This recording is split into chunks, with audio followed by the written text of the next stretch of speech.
Good afternoon.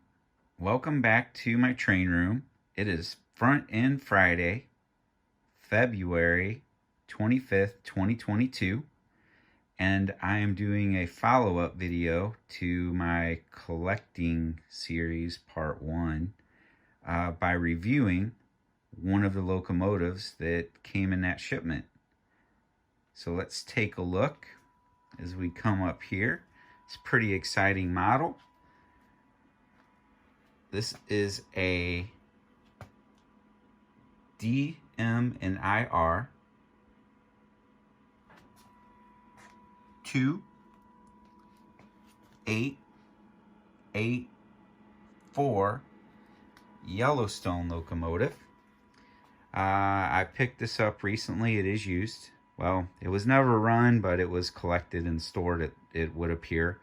It took me a good hour of running, taking off track, lubricating, running, taking off the track, flipping it over, lubricating, removed the front truck, had to remove a lot of the rear truck to get to the motor, assembly in the drive shafts, and finally got all the squeaks out of it, I think. And it's a very smooth running locomotive at this point. So little background on this YellowStone here. As I said, this is an M4 built in 1943-ish for the DM and IR Railroad. YellowStone is often referred to as the 2884 wheel arrangement. So when you look at the history of Yellowstones, you will actually see the Southern Pacific, the Northern Pacific, and the Baltimore and Ohio pop up for a total of 72 Yellowstone type locomotives built, and DM and IR having the only centipede type tender. Southern Pacific actually had a cab forward, which is like a Yellowstone reversed, and then they had the AC9 with the same wheel configuration, and obviously the EM1 on the Baltimore and Ohio, and then Northern Pacific had like the Z5 classification on their 2884. So this model is a Sunset Models third rail brass Yellowstone. And when I put this on a collector's scale of scarce rating, I would put it at a 10 if the scale is 10 being very rare and 1 being not so rare. You can find it pretty often out there in the marketplace to purchase. So I've been watching for one of these for 4 years, and I was really particular on what I wanted, and I did settle for something on this that was maybe one of the reasons I got such a good deal on it, that I'll talk about in a little bit because it's been slightly modified. The locomotive arrived and it was missing the little crossbar there. If anyone ever needs, to buy a new piece of brass, I just ran to the hobby shop and got that. Those are 1 millimeter by 0.25, and you can see it fits perfectly right back into the factory connector there where you see the 3 different rails meet. Looks great. I might not even paint it. I might just leave it brass. I sort of like it. It matches the bell really well. So that was a flaw, and then it was described as C8, and the other flaw is back here on the tender. You see it's Union Pacific. In the world of what ifs, that exists now. Someone custom made this because this has a flat black patina on the tender, and you can feel the dull coat on there, and it doesn't match exactly to the color of the semi gloss on the locomotive, but we'll talk a little bit more about that as we get to it. Really satisfied with this purchase. It came in at like with buying the little $6 tubes of brass at the hobby shop yesterday and shipping on the locomotive and purchase, you know, just under $850. I'm not going to complain about that at all. You can barely buy a highly detailed HO locomotive for that price these days. So I think that's a tremendous value. Let's take a look at some of the detailing, which is what third rail, the Sunset models, is really known for. And you will see that reflected throughout this model. So you have the wood grain step on the front. You have a nice narrow detailed cow catcher, scale coupler, nice plating on the platform of the pilot. Like, look at those, the detail on that plating. And the steps, I mean, you have the cutouts in the tread, and you have nice size little bolts on the side to reflect how they're attached.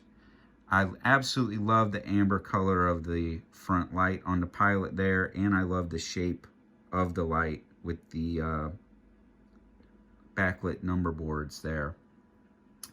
And I said the handrails are really sturdy.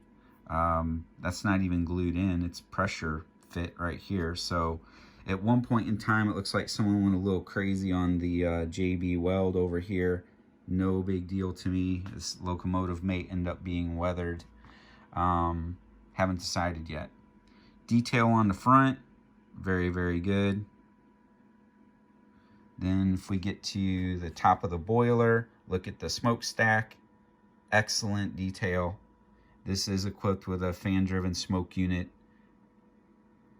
The on and off switch is underneath the cab. If you're running in TMCC mode, which this does have TMCC and cruise, that was one of the things I was really looking for that made it a little more difficult to narrow it down. And also the fact that third rail, pretty much everything they make is already sold before it even arrives. And the only time you can really get one new is if someone backed out of one that was pre-ordered, because most of their quantities are very, very limited. If you ever visit their website, you'll see that. You got to get in, or you got to wait until someone decides they don't want what they bought anymore in order to find one. Or you got to have a guy that knows a guy that knows a guy. You know how that goes. So back to the boiler detail. As you can see, looking great. A lot of intricate detail. Rivets are awesome. I mean, look at that for a brass locomotive. I mean, that's what they're famous for, is the detail. And you got some side steps there. The walkway on the side of the locomotive, very detailed walkway. One of my favorite details of this are these opening hatches. The fit and finish is awesome. The hinges work right. The gaps are good. Good fit and finish there. You have a 4 crew member cab with an opening door. Hey guys, how's it going in there? You know, you guys ready to pull out in just a minute, right? So you have locomotive 233, and you see the M4 classification on the side. Very detailed rear tender. Whole bunch of drive components. One thing I will warn you on, if you do buy one of these models, is make sure that if you have to have a 072 curve at least. But if you are running an 072, that is the minimum. So you have to make some adjustments and some bends to a lot of this drive mechanism here in order to keep it from binding up if you're on a tight turn like a 072. We're running on 081. I haven't had any problems in all my test runs, so we should be good to go. If we move back towards the tender, the coupler back here is just really awesome. I mean, it has a pin and a little bend down that goes into that slot right there. You have this really cool detailed piece that pivots on the back here. Hopefully I can make something that can be accordion type, that I can merge the cab and the tender together. Be sort of a cool look. Tender to coal load is just magnificent. Varied very well. There's some depth to it. I like the boxes on the side here.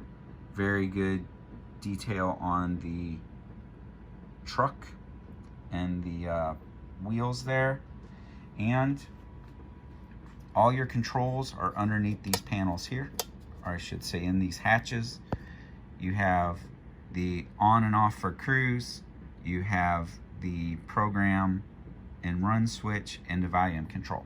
Now, if you are running this locomotive with TMCC or legacy remotes, you can just leave the cruise off. It kicks in automatically, which is cool. Same thing with the smoke unit. Smoke unit on is aux 9, smoke unit off is aux 8. So you don't have to fool around with the switch under the locomotive. You have some detail on the back here, operating coupler. Again, just very cool. Very good job. Really impressed with this model and happy with my purchase. Not sure if I'll switch it back to DM and IR or not, or if I'll just leave it Union Pacific. I collect a lot of Union Pacific. And like I said, a lot of people are building what ifs these days. So maybe not a bad model to have.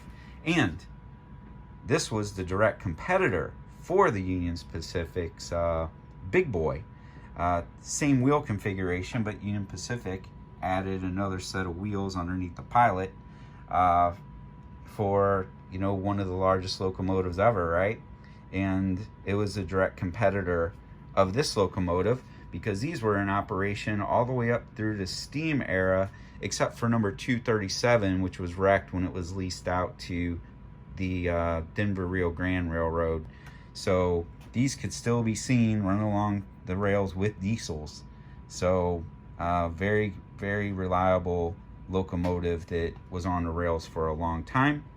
Another reason I wanted to have one of these, because if I do want to run some F3s or something, I can still have the right era and have a steam on the rails with some of my diesels for a run. So with that being said, let's fire this guy up. I already programmed it in the remote to number 23. You're going to see it sounds like a Joshua Lionel Cowan Y6B Norfolk and Western, in my opinion. And it's a pretty good slow runner. Runs similar to Atlas locomotives, which I have several of, but diesels. Atlas didn't make many steamers, but just reminds me of driving one of those on the track. So here we go. Do some low speed.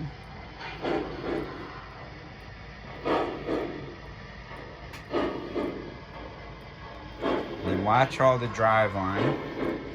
One of the most impressive things on this locomotive is when it articulates, it is the smoothest articulation of any of my articulated locomotives I currently own. I am never disappointed in any of my Sunset models, third rail. All of them I have are like just great.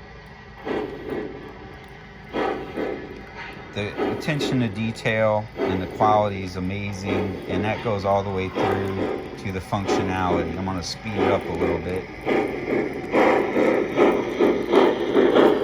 We're going to take a look under as it's going up this turn. This is a 2% incline. On the bottom here, there's a little wheel that runs on a track. You can see that side block there. There's a wheel that runs on a flat surface there that, as it articulates, keeps the, I guess, boiler flat, so it doesn't have that up and down movement of a lot of articulated locomotives. It's a front end view.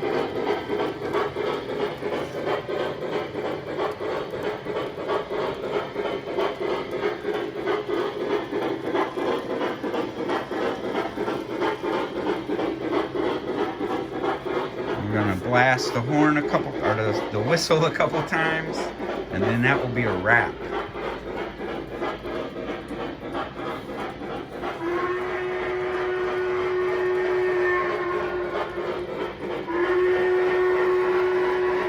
All right, well, that's it for Front End Friday. I hope everybody enjoys a weekend full of enjoying their hobby of model railroading, whether it's buying something, collecting something, working on the layout, or working on some details.